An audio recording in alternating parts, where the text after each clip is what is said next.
This is News Today with WDW News Today. I'm Tom Corliss of WDWNT.com. Please like this video, subscribe, and hit the notifications bell to make sure you never miss the latest from the Disney theme parks around the world. But here now the news for February 6th, 2023. The bill to create a government-controlled version of the Reedy Creek Improvement District has been filed after the special session concluded this afternoon. It includes the intent to rename the district to the Central Florida Tourism Oversight District. The dissolution of Reedy Creek was set to take place this June, in accordance with the bill already signed by Florida Governor Ron DeSantis, but the bill confirms that it will not be dissolved. Quote, for a transitional period of no longer than 2 years from the effective date of this act, the district may continue doing business using Reedy Creek Improvement District as a fictitious name in order to provide sufficient time for the district to make the necessary name changes on or to records, contracts, bonds, accounts, physical assets, and wherever else the district's name is used. In the bill released today, the government-controlled district would elect a board of supervisors who would then be expected to propose a list of changes to the district's power within 1 year. Notably, the proposal notes that individuals who have worked for a theme park or entertainment complex in the last 3 years are not eligible for the board. This means Disney would not be permitted to have an active role. You know what you don't want on a board that handles theme park areas? People that understand theme parks. Yeah, that would be bad. I'll move on. The bill reads, quote, the Board of Supervisors shall submit to the governor, the president of the Senate, and the Speaker of the House of Representatives within 1 year after the effective date of this act and every 5 years thereafter, a report that includes a review of all remaining powers and authorities included herein and any recommendations for consideration of eliminating said powers and authorities for potential repeal by the legislature. The bill does state that the district will not be dissolved and will be permitted to operate under the Reedy Creek name again for up to 2 years to ensure all the necessary changes are carried out. However, Disney is going to lose control of the district upon the creation of the Board of Supervisors, whom are selected exclusively by the Florida governor. In light of today's news, Walt Disney World President Jeff Volley issued the following statement, quote, we are monitoring the progression of the draft legislation, which is complex given the long history of the Reedy Creek Improvement District. Disney works under a number of different models and jurisdictions around the world, and regardless of the outcome, we remain committed to providing the highest quality experience for the millions of guests who visit each year. That was the full statement. This has been the weirdest, and I mean, I don't want to talk out of turn, but this is kind of the dumbest story I've covered in 15 and a half years of doing this. Why Florida wants to take this on. Special privileges. The special privileges are things Disney never even did, like build a nuclear power plant. This is all, none of this is real. It's all for show. It's in the end, it's just going to end up hurting the tourism segment here in Orlando when a bunch of people who don't understand how a property like Disney World works, because I assure you, it's very different from operating a real city. These people are going to have no idea how that operates, and they're going to try to run emergency services and utilities and all these sorts of very important things for a property twice the size of Manhattan that operates very differently from any mass of land that size anywhere on this planet. I just can't imagine this is going to work. I hope I'm wrong, but this is a mitigated disaster, total disaster. For the past several months, Disney has been in contract negotiations with the Service Trades Council Union, which represents more than 45,000 Walt Disney World cast members, over benefits and wage increases. Now the union has officially voted to reject Disney's most recent offer to the union in favor of more beneficial terms to cast members represented. Unite Here 737 shared on Twitter that 96% of all 14,263 ballots cast over the two-day voting period were no ballots. The union urged workers last week to vote no in favor of better wages for all, even cast members who could have received favorable increases under Disney's quote-unquote best offer plan. Negotiations over the contract, which expired in October but has remained in force during negotiation, focused primarily on wages, health care, and retirement, where Disney offered a pay rise of $1 as their best offer to cast members, with plans to raise wages a further $1 per year annually until reaching $20. STCU is asking for $18 per hour now and a plan to eventually raise this to $20 per hour moving forward. Cast members asking for larger, more immediate raise also cite financial distress that won't be solved by long-term incremental increases. They're basically saying in order to survive, they need to be at $18 now, not $18 in the future. STCU President Matt Hollis hopes the rejection will bring Disney back to the negotiation table for further bargaining. So I know there's a bunch of people who are probably already yelling at their computer about the Reedy Creek story, thinking I have a political agenda and I'm on Disney's side. I assure you I am equal opportunity. I don't care about anyone. What's right is right. In this story, we have something very brief to talk about. This happened on Friday afternoon. You don't usually put out news on Friday evening unless you're trying to bury something, right? So you may remember back in 2019 when we leaked that there were plans to replace the Country Bear Jamboree at Magic Kingdom with the Toy Story animatronic marionette show. Disney specifically really wouldn't comment on it until they finally canceled the plans, and they decided, in order to kind of bury the story, at 5 o'clock on a Friday, they put out the announcement that the Country Bears were going to stay, and it used vague language. It said, well, through the 50th and blah, blah, blah, like insinuating that they weren't willing to commit to the Country Bears staying after the 50th anniversary celebration, but at least they were staying for now was kind of what was put out. And of course, the internet loved the opportunity to knock WDWNT because they love us. So that's what happened there. So what happened here was this happened on Friday, and Disney decided to drop two pieces of news on a Friday evening in an attempt to bury this negotiation thing, which is very important, right? Cast members, the living situation for cast members around this area is not good.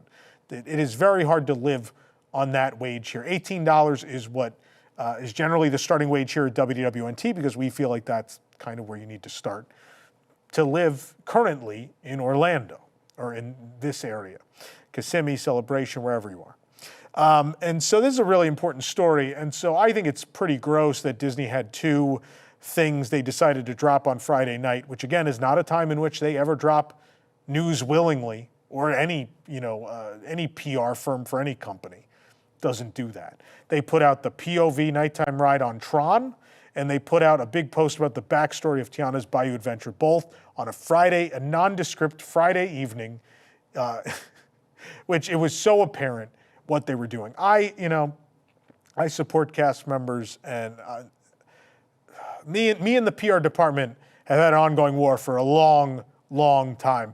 I have no friends to lose over there, so I will say this. It's real gross. It's a real gross thing you've done. And it's no surprise. You and I have never seen eye to eye. We're never going to see eye to eye, me and the PR side of things. And so I don't care. This is important. Don't let Disney bury this negotiation. We're not going to let them do it. We will keep posting this story. I don't care how many, I don't care if they announce 5 new rides. I will just post the update on the negotiations the next day again to make sure it's not buried. And I would suggest any of you out there, if you're choosing a time to retweet or like the story, fun thing you can do on social media, you can undo that share or leave it and just share it again.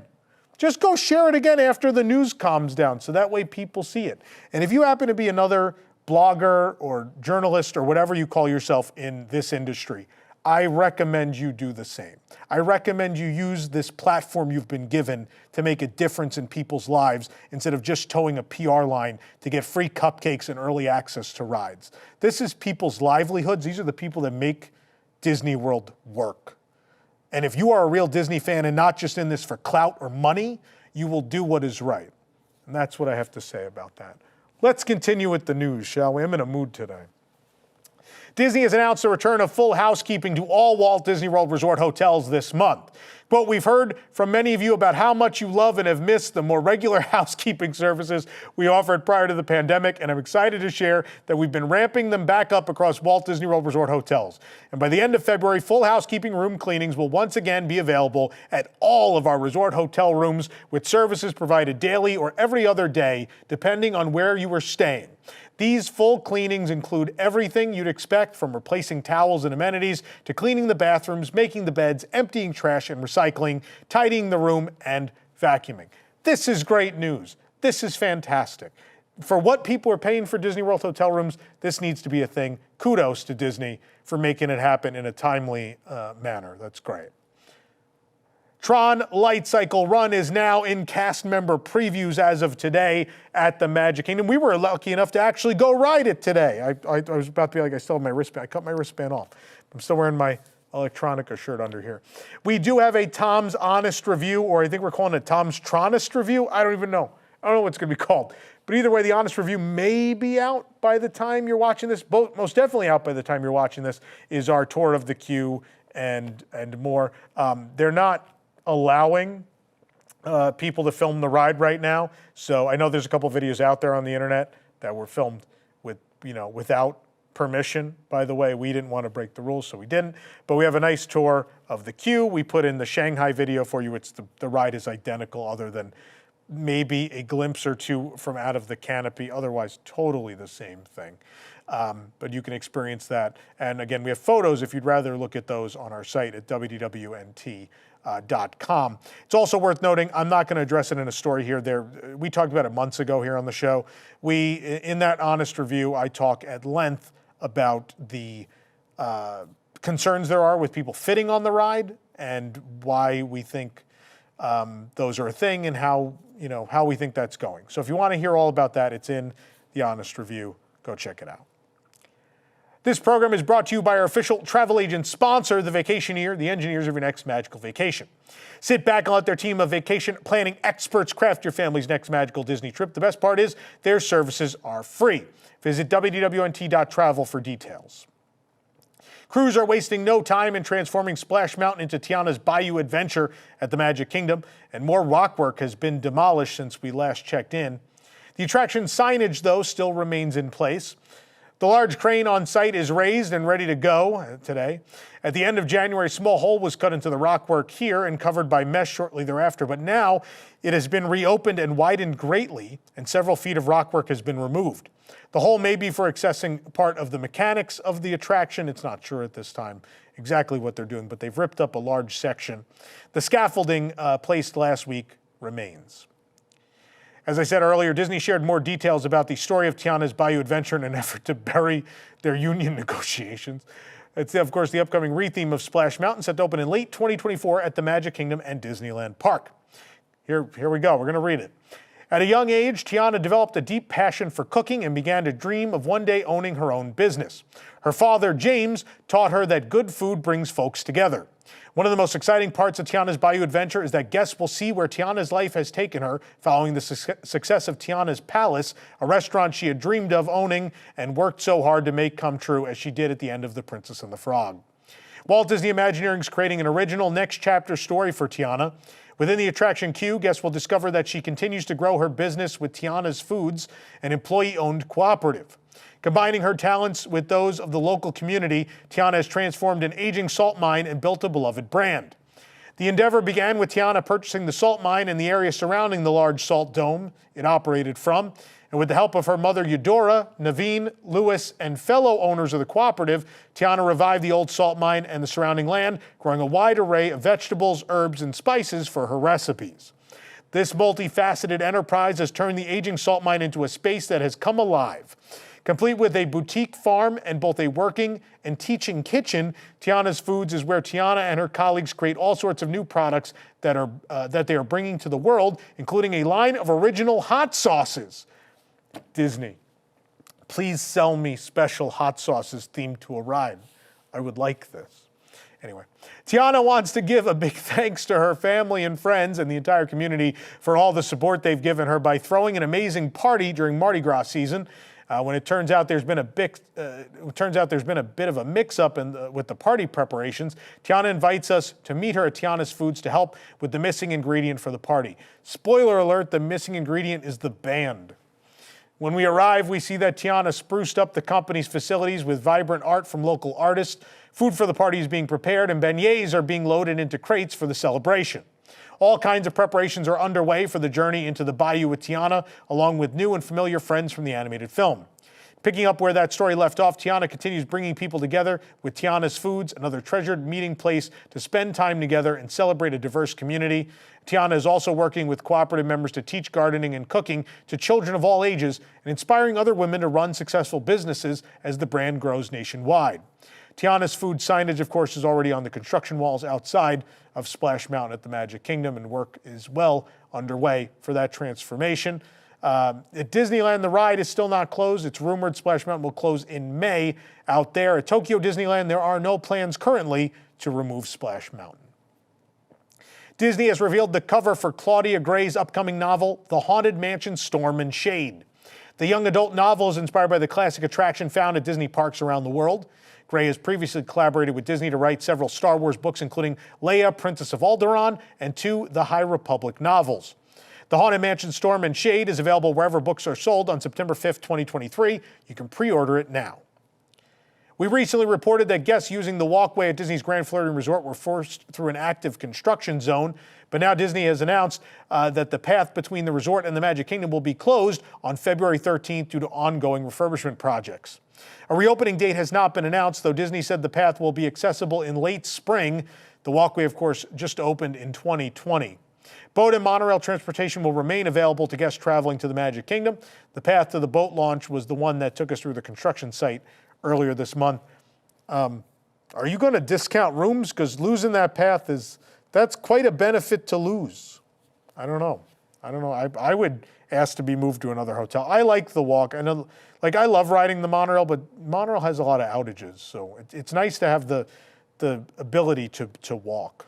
Although sometimes walking back is hard because water pageant is sometimes around park closed. But nonetheless, I like that walkway, and I hope it is available again soon. Disneyland Paris Works on Twitter has shared aerial photos of ongoing construction at the Walt Disney Studios Park in Paris. As announced in 2018, the park is being expanded. Phase 1 was Marvel Avengers Campus, which opened last summer, while Phase 2 will include the world of Frozen. Disneyland Paris Works points out in their photos that there is a new white crane on the canal connecting the park's upcoming lake to a basin. Another crane has been working on the World of Frozen show buildings. Backhoe is being used to dig near a movable bridge. Connecting the construction site to the pre-existing Walt Disney Studios Park is the extended promenade leading through the center. The rounded concrete basin next to the promenade may be for the Tangled Round ride or small body of water that's next to it in the concept art, which you can see now. Next to the new Tangled ride will be the Art Nouveau-inspired restaurant with its location visible as a rectangle of concrete in the aerial photos. An English garden area will also be off the promenade featuring some Disney characters who come from the United Kingdom. Some tracks for Frozen Ever After and the beginnings of the castle turret are also visible in the photos. And this tweet from Disneyland Paris Works features photos from the construction site taken at approximately the same angle 13 months apart, showing you how much work has been done. Exciting future for Walt Disney Studios Paris. Since the Tokyo Disney Resort launched its e-ticketing system on its official app in 2018, the function has been limited to Japanese-speaking guests with a Japanese credit or debit card. But now, nearly 5 years after its launch, the Oriental Land Company has finally made ticket purchases available in English to foreign tourists. The process is simple. Simply open the Tokyo Disney Resort app and touch Buy Tickets. Tickets are only available in English for dates from April 1st, 2023 onwards. Guests visiting between now and March 31st are still subject to the old rules, where tickets must be purchased either in Japanese with a Japanese credit card on the app or must be purchased at the other authorized locations, such as the Disney hotels or convenience stores in Japan. Tickets purchased for March 31st and before with a foreign credit card will not be displayed on the app and must be printed or you have to show the QR code in the reservation confirmation email. But next in the process, just select the number of people. As of now, only one-day tickets are available and multi-day passports have not been reintroduced yet. You must then choose your park. For tickets dated April 1st, 2023 onward, guests may not change which park their ticket is valid at, only the date on which it is valid ahead of time. So tickets for Tokyo Disneyland may only be used at Disneyland and may not be changed to Disney Sea at any point. An availability calendar will be displayed. You can also switch to a price display, but it will not display the actual price, just between 1 and 4 yen symbols for which the 4 price tiers apply. Next, you select the type of ticket. The most commonly used will, of course, be the one-day passport. They also have weeknight passports and early evening passports at the bottom of the list. Select your ticket, then enter your credit card information. It's as simple as that. Your ticket will be displayed on the app and already available to use for entry request lottery entries and Disney Premier Access purchases when you get in the park. That's great. I'm glad they're finally making it easier for tourists from other places. That's great. And I know, I think a lot of people, starting in April, a lot more people are going to be returning or making their first trip to Japan. So that's good. A Zaihangshu user has shared a new photo of the skyline of Shanghai Disneyland's upcoming Zootopia land. Shanghai Disney Resort shared the photos of the skyline coming together last summer, but now it looks more like an actual full city. Several tall, colorful buildings tower over the rest of the land, and a great example of Disney's use of forced perspective. There's still plenty of work to be done, as shown by the scaffolding and scrim in the foreground of the photo, but the land is scheduled to open this year, at least the last they told us. Nothing has changed as of yet.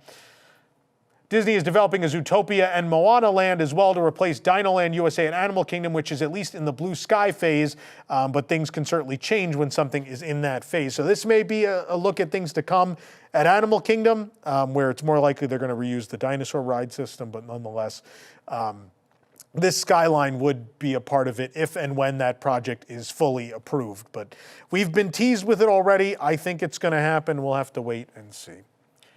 For the absolute latest on all these stories and all that didn't make it into today's show, be sure to check WDWNT.com and follow us on all your favorite social media platforms. You can support the entire team behind this show and others by joining the WDWNT Interglobe Society at patreon.com/WDWNT. Get access to exclusive content, discounted show and event tickets, and more. Special shout out to all of our WIGS members watching who make this show happen every week. For the worldwide leader in Disney Parks news, this is Tom Corliss saying, enjoy the rest of your today and have a great, big, beautiful tomorrow, users. This is Disney Entertainment News Today. I'm Rob Whiteside, and here now are the top Disney entertainment stories. For the latest in Disney entertainment news, watch Disney Entertainment News Today, hosted by Rob Whiteside. From movies and series news to stage shows, books, video games, and more. New episodes drop every Tuesday on WDWNT.tv.